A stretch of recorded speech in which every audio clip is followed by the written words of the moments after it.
আসসালামু আলাইকুম। আশা করি আপনারা সবাই ভালো আছেন।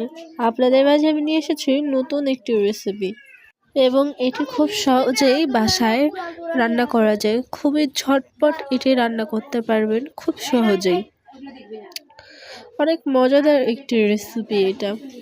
তো এখান থেকেই শুরু করা যাক। আমি প্রথমেই ছোট ছোট মাংসের টুকরো নিয়ে নিয়েছি। তো এগুলো আমি ছোট ছোট করে কেটে নেব।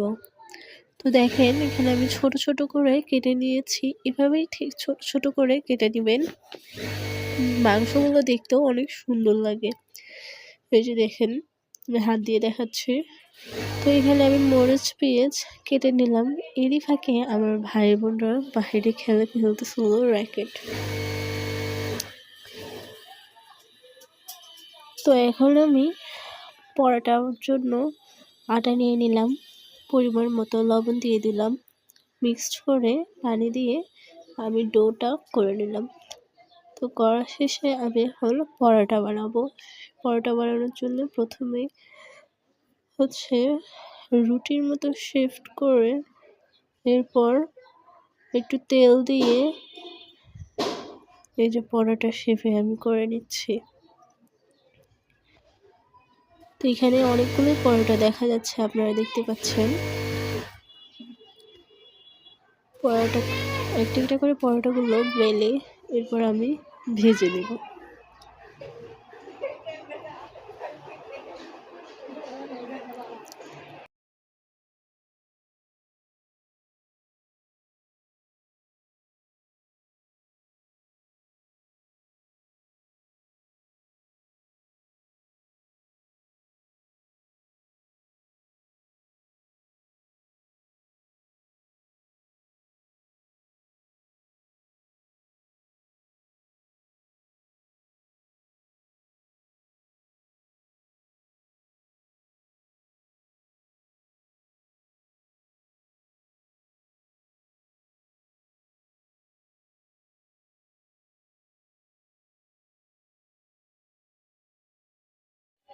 এইভাবেই আমার অনেকগুলো পরোটা ভাজা শেষ হয়ে গেলে তো আমি মুরগির মাংসের জন্য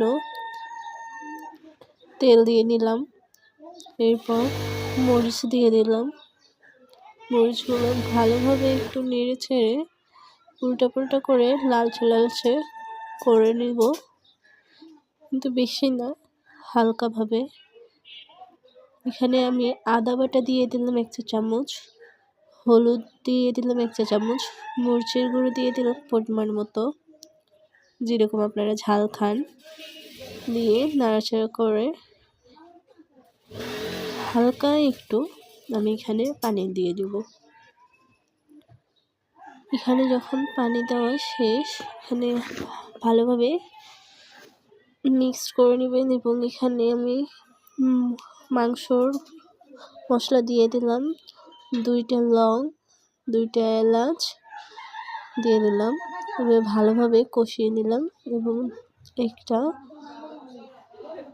এলাচ দিয়ে পরিমাণ মতো লবণ দিয়ে ভালোভাবে কষিয়ে নিলাম।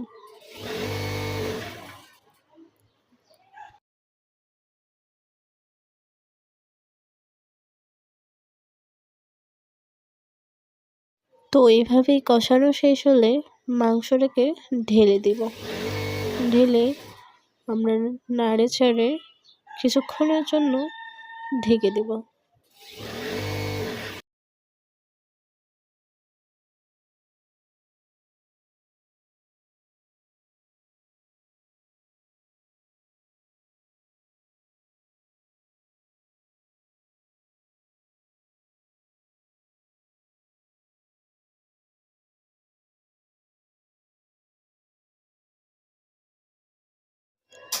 ঢেকে দেওয়ার পর আবার কিছুক্ষণ পর উঠিয়ে আবার একটু নাড়াচাড়া করব।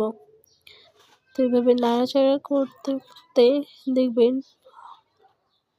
অনেক সুন্দর একটা কালার এসেছে, দেখতেও অনেক লোভনীয় লাগতেছে। তো হালকা করে একটু ঝোল রাখার জন্য আমি পানি দিয়ে দিলাম।